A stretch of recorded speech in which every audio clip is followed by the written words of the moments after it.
The thing that nobody talks about is it's not the big breakup or getting fired or, stomping out of your apartment for the last time. It's not those moments that are the challenge. Just like in college when my boyfriend passed away, it wasn't the funeral that was hard. Yeah, yeah. It's 3 months later Mm. when It's the nothing quiet. nothing is changing. You feel different, but you don't know how or why or what to Mhm. do with it or where to go or shit. You just wanna smoke a cigarette and call your ex, and you're like, "I don't even smoke cigarettes." This ain't your average healing chat. It's healing through conversations with me, Loveli Brown. Real talk, deep healing, zero fluff. Guys, this is Lovely with the Healing Through Conversations podcast. Welcome back. I am absolutely we've been chatting for a minute now. I'm telling you, sometimes these behind the scenes are so good. You want to like include, maybe we will. I don't know. We'll see. Today, I get to speak to Miss Laura Robichaux. That was what we're doing. Shoulder shimmy. Today, and we're going to be really talking about what it feels like to be between the have and the have nots, what it's like to walk into transformation, what it's like to accept crisis with a Coke and a smile, what we, what it looks like, not really just to burn out, but to realize that you are preparing to rediscover who you are as you walk into your life. And when I spoke to Laura the first time, one, she was in Bali.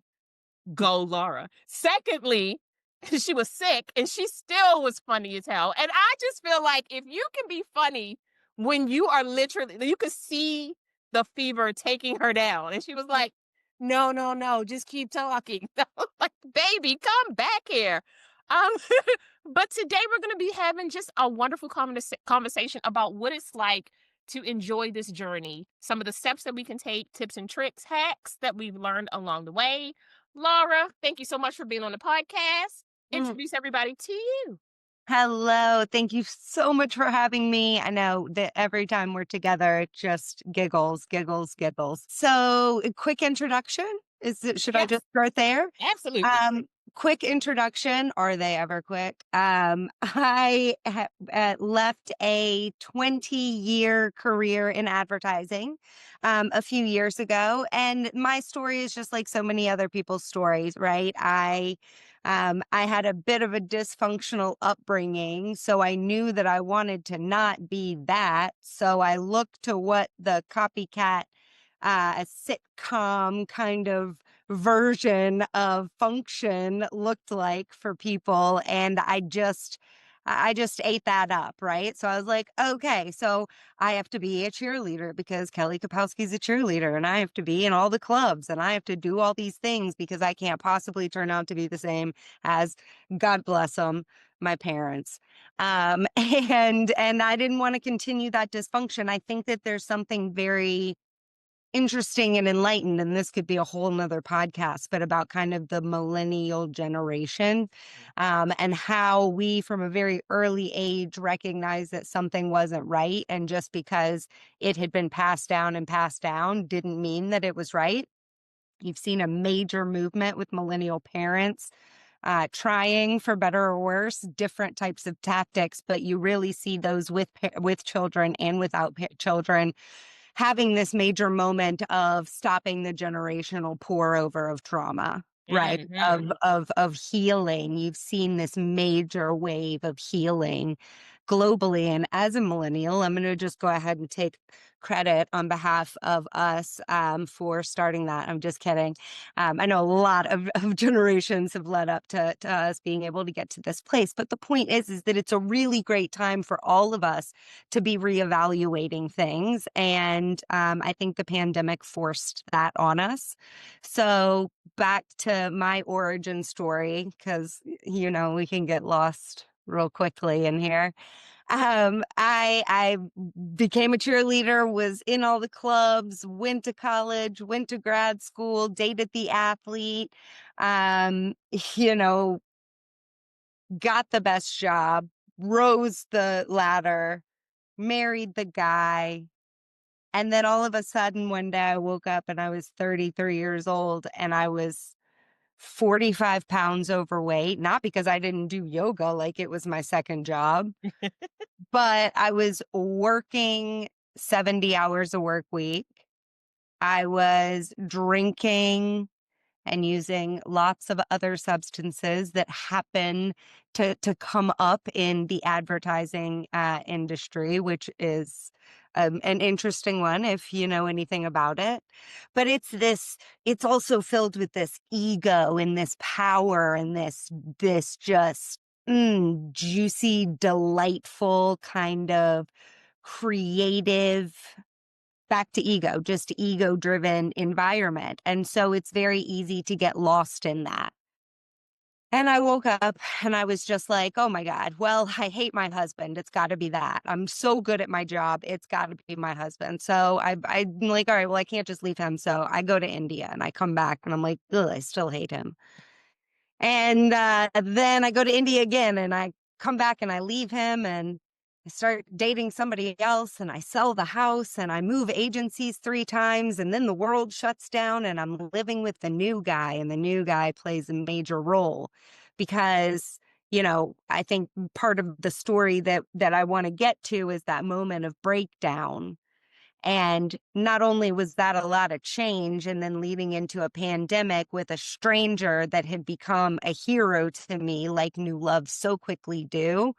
Um, Everything else in my world had shifted very quickly. I still felt like I was at the top of my game, but I had completely lost the string. I had moved so many chess pieces around me that my body just gave out. It was And like you physically can't do another thing with another body part until you slow the down and think for a second. and that's what we call burnout, but we didn't call it burnout. We just That's said, right. "Oh my god, I'm a failure. I can't do anything right. Woe is me." Because we get That's right. stuck in that space of being the superwoman, being the super employee, being the super entrepreneur, being the super wife, being the super daughter, being the all of these supers. And the kryptonite to that is that our bodies can only withstand so much before it truly like knocks you on your ass. There is no other term for it. Yep. You think you're doing good, and then you wake up one day and parts of you don't work anymore. Legit. I had a final pitch for a global hotel chain. And I remember my partner at the time, it was a week before the world shut down. And he's clasping my bra while I'm, excuse me, TMI, but like over the toilet, just so sick, riddled with anxiety, not because of the job, but just because my body could no longer handle the amount of weight, not only what I was carrying in the moment. And this is why coaching becomes so critically important. And this is why my path took me in this direction. And it's different than therapy. And we can talk about all that. But the whole thing is that if you don't understand where it's coming from, then it feels just like further dysfunction. Absolutely, And absolutely.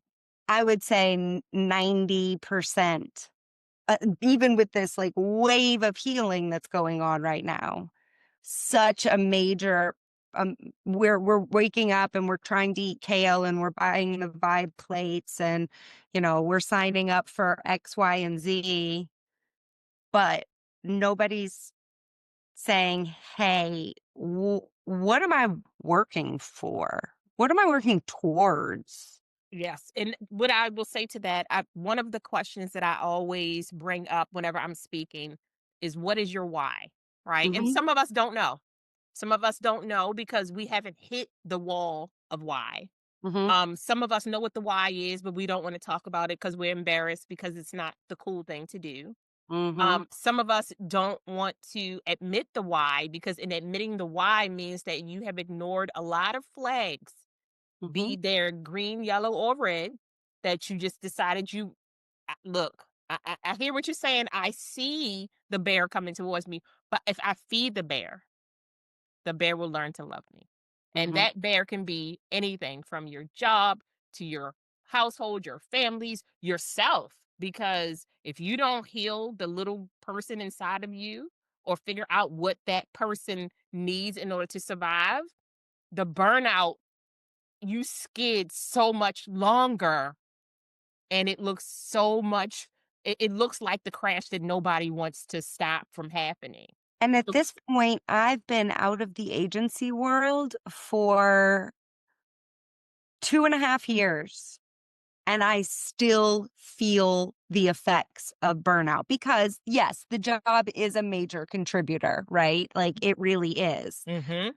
But the rest of, I didn't learn the lesson about the guy needing to be also part of that escape plan until about 8 months ago. So the shedding kind of has to happen one by one. But if you're not focused on what you're working towards, that shedding is to no end, which is hopefully the lesson that people can take away from my story is you have to stop and figure you have to build the strategy before you execute it. Absolutely. So talk to us about, so as you realize, okay, I'm not in control of this car anymore. Like there is no control of this car. Mm-mm. At what moment did you say, I need, like, not only do I need to pause, but I may need to, like, excavate myself from everything that I know right now in order to figure out where the problem even started. Mhm. Mhm. Well, we strong women, when we fall, we don't fall softly. So there wasn't an easy way to bring me fully down. The physical ailments, I thought I could fix. Okay, so I get a little healthier. I do a little bit more yoga. I try to minimize stress. I yada, yada, yada. But then ultimately, what I did is I just reverted all of that attention that was going on with me and all the stuff I was needing to work on to my cheating partner at the time. Mm. So, this is not answering the resolve question yet, but it is answering a whole lot of 5 years of wasted time Yeah, in between. because you have to admit and be real honest, healing's not easy. It's not linear, okay? It's You not. skid row all the way through healing. We're still It's working not. on it. It's not. So I'm in school for health coaching and I'm going back to this guy, all the while making damn sure that I couldn't transform the way that I needed to. So eventually, what I started doing is I started getting really selfish in my needs to maintain my transformation. And let me tell you what, it was not very long that that guy said, "Oh, hey, if I'm not the center of your universe, see ya." After 6 years, different story, different podcast. That was what finally brought me to my knees. Wow. Look, and we can name, so many of us can name like all of the shit as women. We have in our childhood had to deal with all kinds of things that stick with us. And I would be willing to bet that if you put 100 women in a room, a lot more than you think are going to raise their hands to having certain things done to them in Oh, childhood abso-freaking-lutely, and that resonate, I would say probably 95%, if not more, because right? the other 5% is just in denial right now. That's right. That's right. Because yes, anyway, that's another story. So like you carry these things with you. And I have these things so deep, deep, deep, deep, deep down. And I had this pattern of choosing people that looked like my early attackers. They Mhm, got their suits got nicer, mhm, right? mhm. But ultimately that's what I was chasing. And this is why I go to therapy, folks, because at the end of the day, going back to your childhood stuff, this is why I love it. Took me so long to realize how non-cringy inner child work is. If you really get into it, It's it's it's like amazing work, but it's hard it's work. it's hard, it's squishy, it's good, it's It's emotional, meaty. It's it's very meaty, and meaty. it has lots of tunnels that you are not prepared to go through. Yeah. What I realized I was doing was I was taking that little girl version of me that was so good and innocent and amazing, and I was sticking her out there. And what I was finding was predators Mhm. after children, Mhm. predators. So until I could learn to be the boss, grown up version of myself that gets to show that vulnerability once trust is earned, Mhm. then we get to go back out into the world. But that's the work that must be done before you put yourself back out there, right? And if there's one thing I could tell myself at 12 years old, it's nobody's coming to save you. Goodness gracious. Goodness gracious. Let's just pause right there, right? Because there is this whole idea behind self-healing, right? It's like, well, you have to see it in order to be it. And I'm like, there was a first for everything. Mhm. There was a first for everything. That first woman, that first person didn't have a person that showed them what to do. That's They right. just decided, okay, in order for me to get up off the floor, I have to get on my knees. And I have to get strong enough from my knees to at least be able to sit, and from sitting to maybe squatting, and then from squatting maybe to falling back on the ground. There's so many steps to that, but the truth is, as corny as it sounds, you are the person who's coming to save you. Yeah. You are the person who's going to unlock the next version of yourself. And believe you me, the next version of yourself is not your 40-year-old self. The next version of yourself is probably 5. It's probably 7. It might be Amen. 15.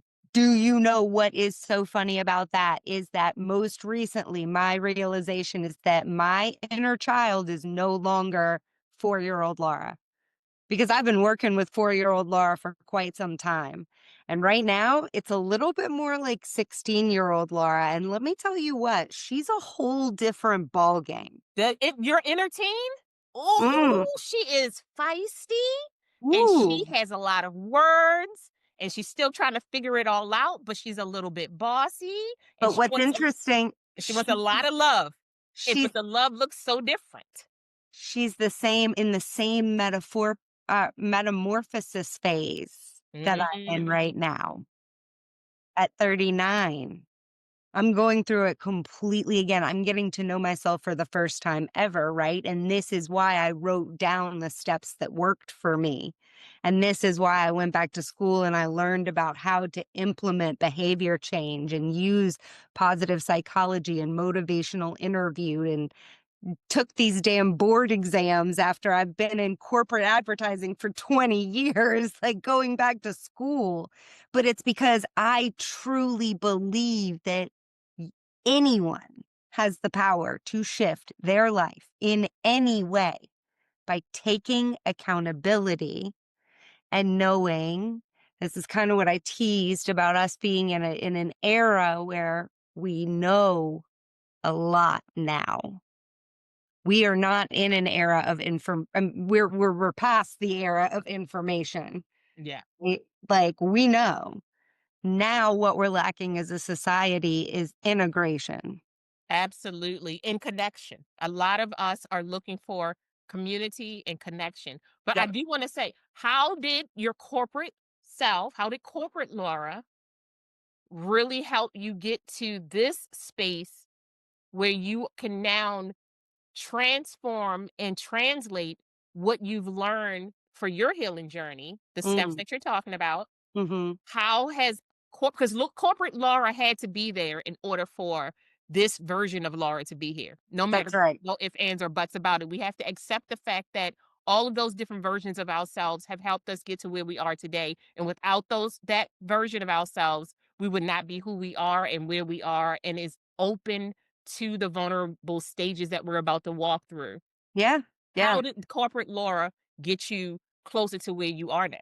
Here's a real truth, right? And I hope that more people that listen can appreciate it and feel like they've been in the same situation. But corporate Laura gave me the ability to put on a mask Mhm. when I needed to. Mhm. Corporate Laura, where, I was talking a little bit about me baiting male subjects with Mhm. this, young, vulnerable, kind of whimsical version of me, but I was able to put that away when I needed to step into a boardroom and convince 12 white men why we should have billboards in Times Square for X, Y, and Z, right? And get them Mhm. to write a $1.5 million check or whatever it was at the time. So it gave me the ability to split things up. Um, but that compartmentalism became extremely toxic over time.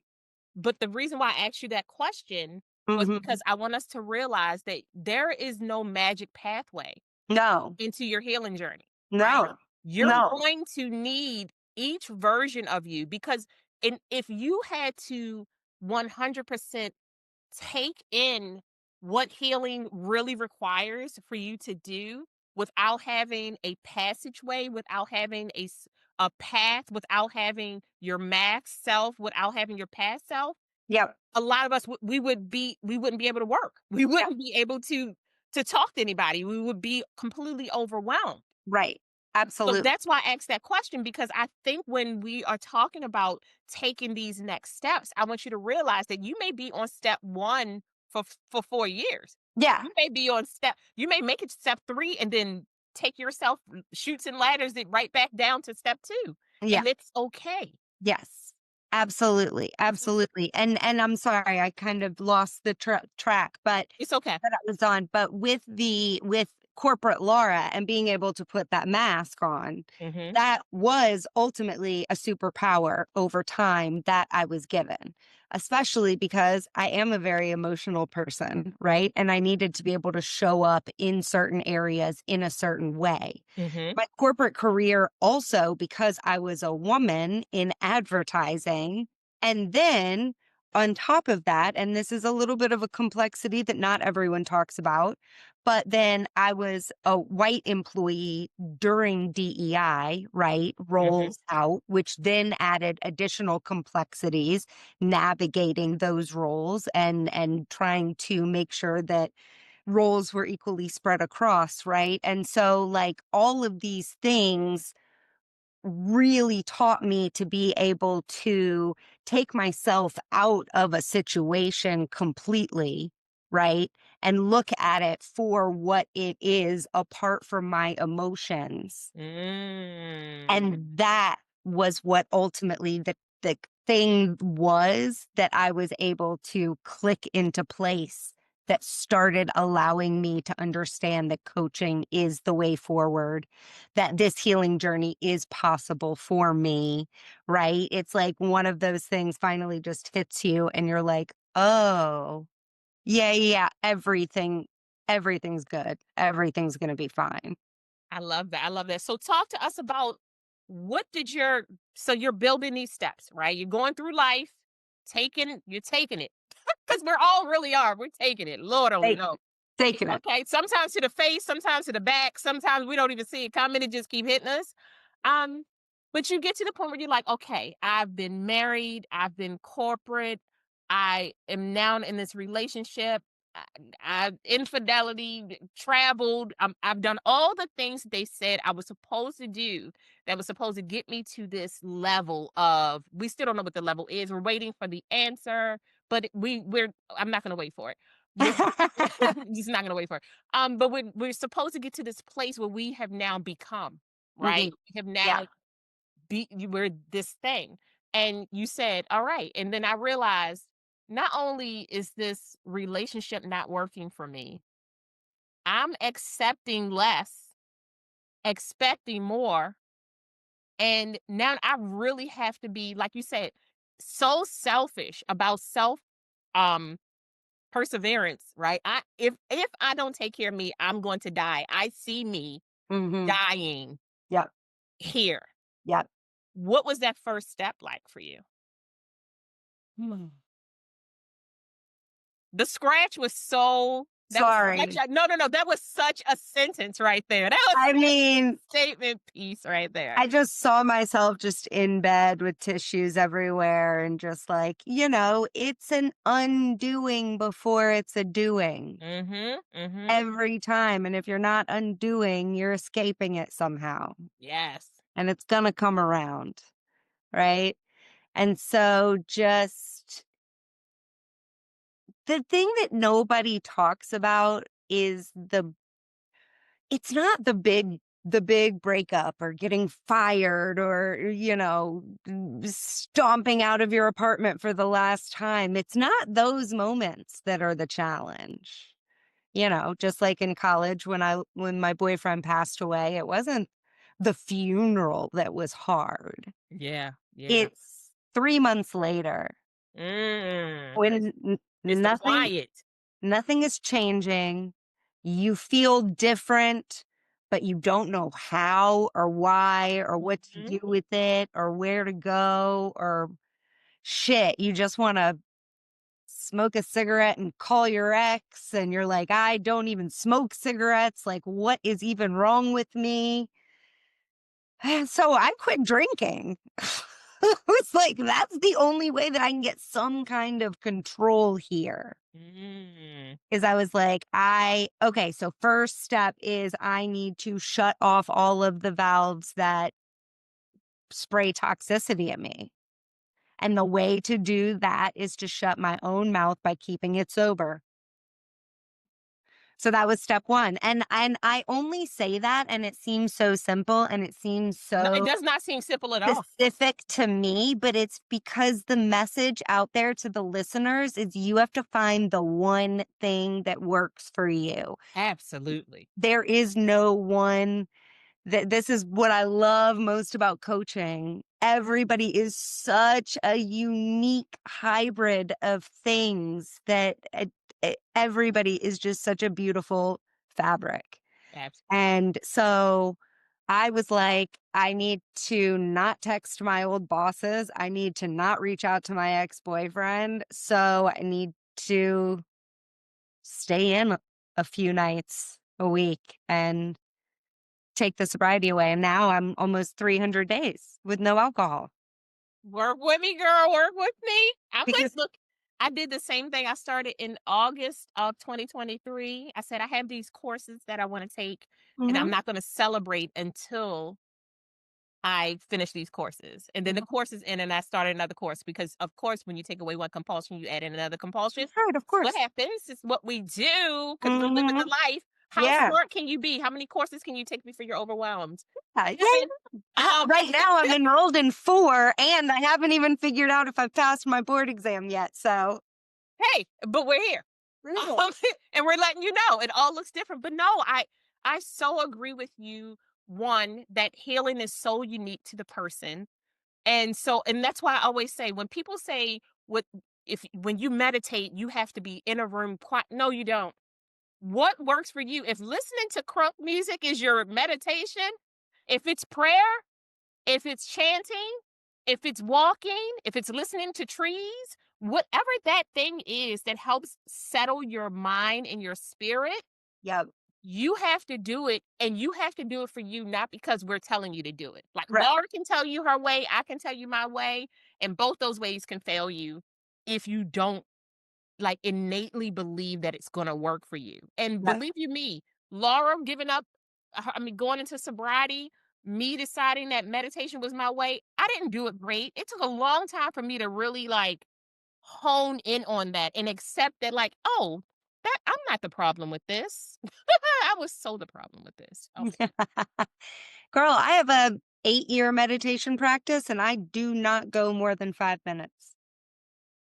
Still to this day. I don't. I can drop into it. I feel the angel hug. I have mastered that 5 minutes. Sometimes I might stay 30 seconds or so, but everybody's practice I feel that I am a devoted meditator, and it's 5 minutes. And that's all you need because, Right. like you said, everybody has their own way, which really brings us down to mindset, right? Mm, A lot of when we talk about coaching, because I think now that coaching is like this tag word that a lot of people use. mhm, And for me, I always consider myself a helpmate. I'm walking with you. I'm your whiteboard. You vomit all over me how you feel. And then we organize that puppy, but you are in control of your life. I'm here to help you figure out what makes sense for you right now. Because the thing that you feel like you're bad at, for me, I statement, the things that I felt like I was bad at and that I failed at were my superpowers.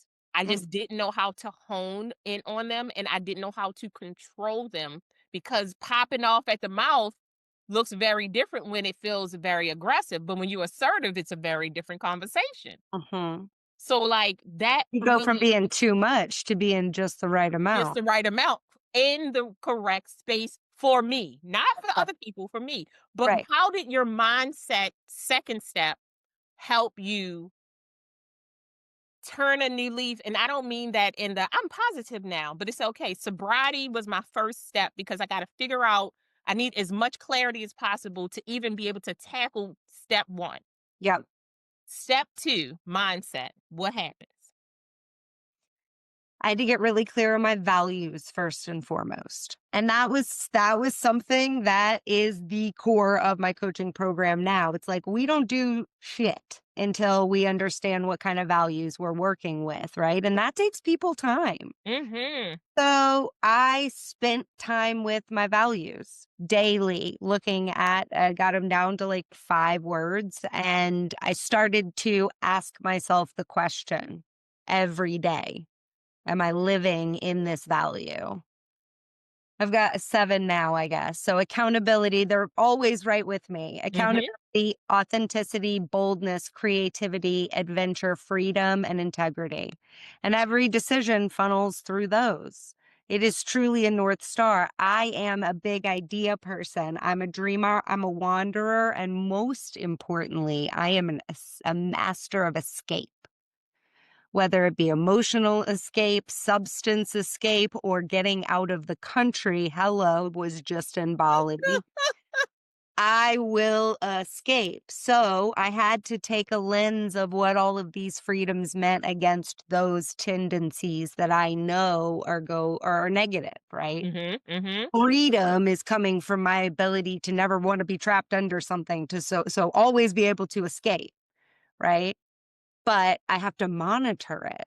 So it becomes this game of like cat and chess, cat and mouse of these internal dialogues. And these are the missing links in today's society, right? Nobody's listening to their own thoughts. People are like, oh, you're talking to yourself. You're crazy. No, people walking around talking to themselves are working something out. Like, Hello. go them.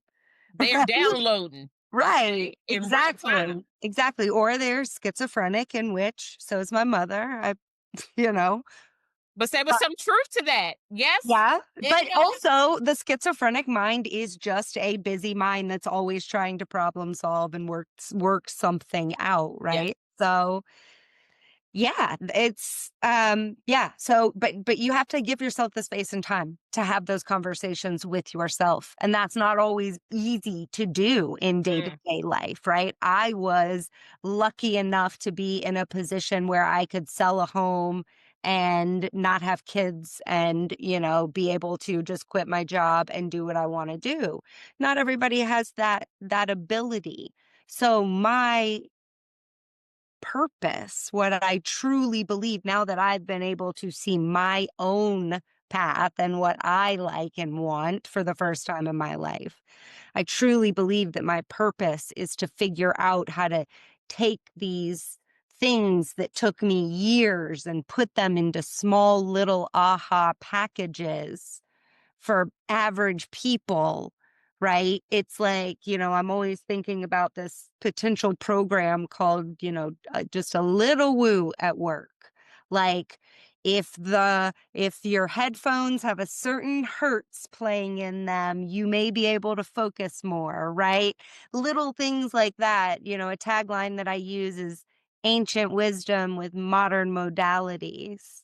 So figuring out where you can just lighten your own load a little bit with things that nature, science, psychology, and the medical profession have all gifted us with, right? And slow the world down just enough to recognize that the world spinning is it it was never supposed to be that fast. So you're trying to keep up with an endless game. It's on us as humanity to remember what we're here for, and that's to enjoy being here for a little while. Absolutely. I was having this conversation. One, you have your hand raised. Oh, no, I don't know. It does that automatically, but okay. Lower it. Oh, me. It said, look, Yeah, it said, I have things to say. Amen. yeah, yeah, yeah. You're But like, you haven't stopped talking yet. no. But I love that because this is where I thrive, right? I believe that my purpose is translation. Same conversation, but just layman's terms, because sometimes you need your sister girlfriend to talk to you. Sometimes you need that educated woman to walk into a space. Sometimes you have to be able to sit on the ground with someone. You have to be able to lay down with someone. You have to meet people where they are. And I Mhm, really think that when you truly have a love for coaching, you realize that you are absolutely a translator. You have to speak so many different languages. And yes, it could all be English. However, when you're talking to your mom, that's a different language, your sister, different language, your coworker, different language. And when you can maneuver through those spaces and learn how to self regulate, because when you are an empath or you are a person who your emotions lead the conversation, you will take a lot of that energy with you home, and you're mhm, trying to figure out how to fix people's lives, but it start to become your life, mhm. right? Yep. And I think that when we are moving in this space of understanding that we are just human, and that hugging a tree is not a bad word, and standing in grass, if you can, is not a bad word, and staring at the sky, like all of these little small moments help you recenter yourself. Mhm, Sidebar: listening to a podcast, listening to a YouTube video with trickling water, learning how to make this go, talking to a coach, talking to a mentor, talking to your therapist, talking to your psychiatrist, all those going things, outside and swinging your arms in the all of yeah, sunlight in the morning will change your life. all of these things are small tools that need to be connected together. And I think for me, that's what Laura is doing. She's taking all of these little tools, right? And she's building an individual plan for your healing journey. And she's the person who's walking with you in this journey. And this journey is very different for each person. It could be a relationship at work. It could be work. It could be you trying to figure out what your next step is. Because if you are ages 35 to 45, there's so many transitions that are happening to you between your career, walking into perimenopause, walking into a new relationship, becoming an empty nester, depending on if you had kids. There's all of these different things. So, what does your one on one coaching look like for a person who's trying to figure out, do I even need that? Yeah, yeah, absolutely. Well, first of all, what I do is really based in root cause healing, right? So what we do is we look at all of the elements of life, right? So you may come into me and say, "Okay, I want to stop eating snacks at 10 p.m. out of the pantry." Okay, that's cool. So let's talk about how you feel about your finances. What's your relationship with spirituality? Right. So we're going to go through everything. And then from there, we're going to start to figure out some things that are unique to you. So this is where we're going to do a little bit of the values work, right? Really, before we get into any of the real problems, we just need Mhm, to create a basis. mhm, We're going to create a wellness vision forget whether or not you're eating bonbons at 10 p.m. What does the most healthy, happiest, you've made it version of yourself look, feel, sound, smell like, right? We do visioning, things like that. So we've got a roadmap. Then we understand values and strengths. The values and strengths become the guardrail, right? Mhm. To get up to that North Star. Because for the first time, maybe ever in your life, you're going to identify through that work a North Star. That North Star is going to tell you the work that needs to be done, right? Those values are going to tell you the work that needs to be done. And that's why when I was in school for coaching, it was like, do you want to go into nutrition? Do you want to go into diet? Do you want to go into this? I was like, no, I want to go into mindset and integration, because without those two things aligned, you can buy as much kale as you want and it's going to go into the trash can every Saturday because you don't know why you're doing it, or you're doing it for something outside of yourself. So it all comes down to that motivation, where that motivation lies. And to me, that is all in mindset. But we don't always know. So the reality is that we may, after 2 or 3 sessions, get to the fact that when your parents would fight when you were a child, you would hide in the pantry and eat bonbons. So actually at night when you're stressed out, you're not worried about going and eating bonbons. If the bonbons were in the bedroom, that you wouldn't eat them, right? It's habitual. You're seeking safety. Great. Now we've got a problem we can solve that has nothing to do with you going on a low sugar diet, which is originally what you came to me to do, right?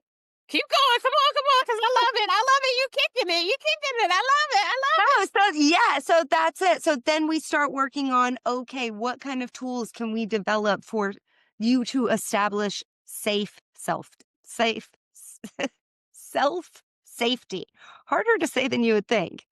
How can you self-soothe, it. right? Mhm. Where does fear come from? How can you prepare for those situations in advance? How can you prepare for if something does go wrong? How are you going to handle that? That can look like anything from role play. I mean, it goes where the client needs it to go. Like you said, I provide the container, a safe space to work through something without judgment with someone that has some training in how to navigate it, right? You, as the client, provide the contents and you tell us where to go. I may know that you need to not eat bonbons, but I am much more interested in you getting to a place where you have a new tapping habit that you use to self soothe yourself in bed than I am about coaching you not to eat the bonbons at midnight, right? Absolutely, absolutely, absolutely. And I think before we even continue, I just want to highlight what you said, right? You said, hey, listen, I understand where you're coming from, and I want to address where you're coming from because the way you feel matters. Mhm, What you're going through matters. Your issue matters. But I just want to take it a little bit deeper, right? I want to hold your hand and ask you a question that's going to make you uncomfortable. mhm, But believe me when I say that this is a safe space, mhm, this isn't judgment, this is a judgment free zone.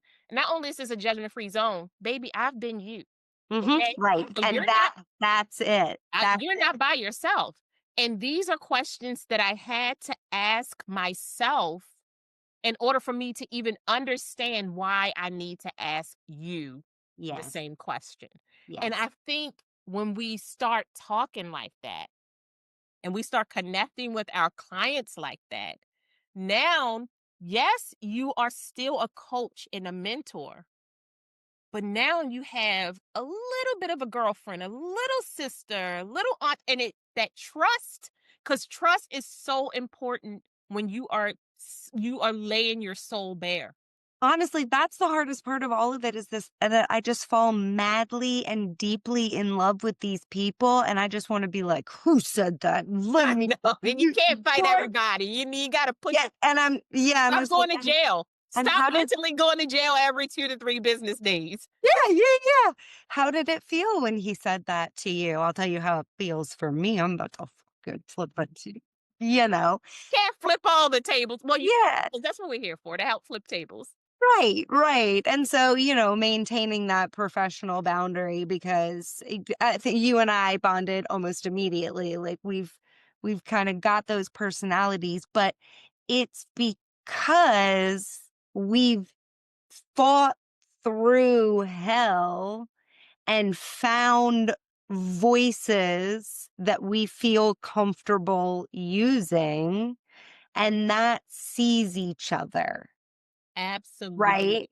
Like Absolutely. there are women that I see on the street that are being loud and vocal. And I'm just like, God, if you could use that for something that actually mattered instead of whatever it is that you're shouting about your boyfriend about, like your zest for life is amazing, but you're missing the whole point. Yeah. You're missing the whole point of the whole journey. Like we're just here to eat the food, love the love, enjoy the earth. And I think what we kind of alluded to earlier, right? When you are a person when you're on this healing journey, first off, strap in, baby. Okay. Because it's going to throw you off. No, I don't care who you are. You, you will at some point lay in a fetal position and ask yourself, do I even care enough? Like, Right. is it even worth it? Why can't I just be ignorant? Yeah. Why can I just not know? Because once you open up that door, you will never not be able to open, like that door will remain open. It is wedged open. And the energy that comes to you as you're healing, you have to realize that every age from the time that you have to start healing, because in your head you'll be like, oh well, we broke up at 27. Yeah, that's nice, but that 6-year-old you who Yeah. saw one of the people who means something to you get slapped for the first time, right? Or somebody say to you, go sit down, your opinion isn't even worth it. Core memory, right? So you have to work on healing each level of yourself. So when you get to the place where you're visiting Laura because of the bonbons, and Laura says to you, well, when things were really difficult, where did you go? And you go, to my room. Okay. But before you went to your room, was there like a safe space and at home where you just felt like nobody? Oh, I sat in the pantry. Okay. And now Laura has to not pounce on you because she sees the thing, and she has to give you the time to see the thing and realize, oh shit.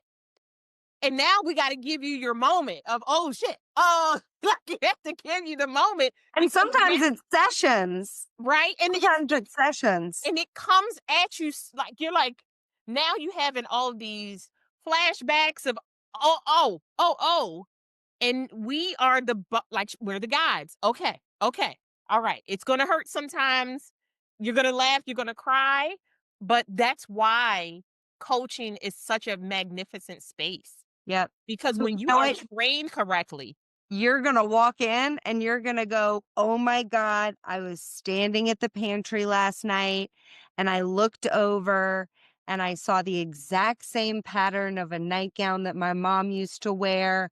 And I realized that I'm in the pantry at night because I used to hide there because I did that when I was a kid." And you're like, "Oh, yes, that is it."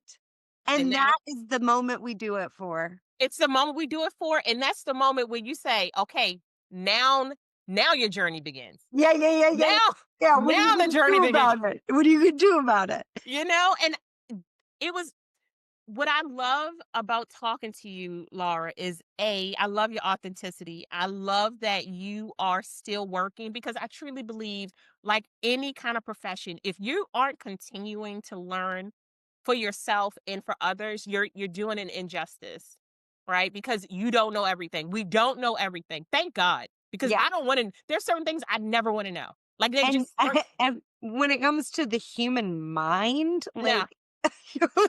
No, Outside of Dr. Amen, still has unanswered questions, like, we don't know what's going on up the there. cuckoo for Cocoa Puffs is where I am really comfortable with being, okay? Um, but I just really understand how important it is for you to connect with people and for you to know when you get to a place in your life where you realize how important your story is, your story, and how your story is helping people feel safe, feel heard. You're affirming people's experiences, their voices.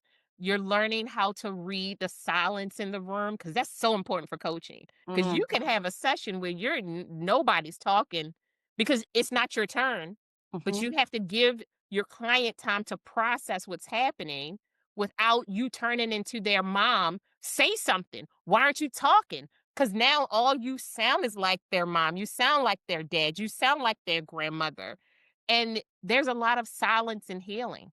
mhm.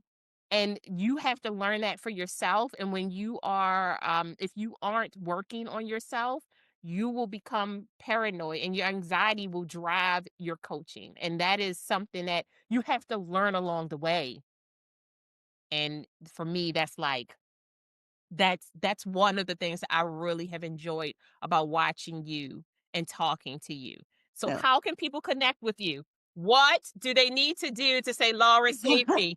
Well, first of all, Laura, just going back to what you just said, like, yeah, you will catch me sometimes in between heavy sessions, just laying on the floor next to the desk, just like deep breathing, like making sure you're just getting one energy out and preparing for a new energy. And okay, let's do this. Okay. But yes, how can people get in touch with me?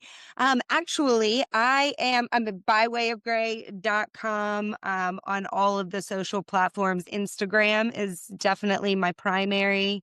I've been messing around with TikTok a little bit. So if come you on over, baby. yeah, Come yeah, on. if you wanna laugh at me, then that's a good one. Have the But personality for it. You have the personality for it. Pull it off, baby. Pull it off. thank you. But in addition to one-on-one coaching, I'm really excited. I'm currently building a program called Resolutions Rewired. And it's the concept that we were always fools for trying to make major changes on January 1. It is winter. Absolutely. The earth is resting. And so uh, should we. and so should so so it's a 90-day program really centered around doing a lot of the work that we talked about so that when you set a resolution, let's call it April 1, you know why you want to do it, what it's contributing to a bigger goal, right? And then ultimately, yada, yada, the idea is that you go through with it as opposed to bailing on the new membership in February because it was another, flash in the pan idea as opposed to something that you premeditated and strategized. So we'll be getting people ready to set their resolutions on the new resolution date, April 1. So yeah, if people join my newsletter from the website, I will be making announcements about early bird pricing, which is going to be about $100 off, the first week of December. And the program starts the first week of January. So sales will close probably January 1. I love it. I love it. And let me say this. One, I just love how as you heal, you realize that your seasons are thrown off all the way in the world. Yeah, You're like, yeah. "Hey, baby, all right, if the bear is asleep, I'm asleep. But if the bear Right. wakes up, I'm gonna wake up too." Yes. I'm like, We are doing New Year's in April now because that is what the earth says to do. and it has been saying it for years. I don't know why we Darn thought you. we were gonna start really going to the gym as the ice was sliding across the ground. Like, That's "Oh, right. yeah, I'm gonna go when it's a storm outside because it means that I'm resilient." No. No, Mhm. it means you're gonna hurt your hip. Yeah, Hurt it your means hip, you should baby. be sleeping. No, Laura, thank you so much. I truly mean this. And the last time we spoke, we literally had like an hour conversation. We were only supposed to talk for like 15 minutes. But I just love your spirit. I love what you are working towards. And you're helping people figure out what healing looks like for themselves. And in a world where everybody's telling you to be like John, be like John. be like John. You're like, no, just be Laura. Yeah. And the messier, the better. Yes. That's what that's it, by way of gray, loving life in the messy middle. It's messy, but guess what? That's life, baby. Ice, ice, baby, too cold. You know what? Why would Vanilla Ice come in here? And this is when you know this was a good conversation. Thank you so much, Laura. It was so great talking Thank to you, you. my dear. So wonderful as always. Talk to you soon. Bye. Bye. Thank you so much for joining us. We hope you found some healing, connection, and joy. Until next time, bye, loves.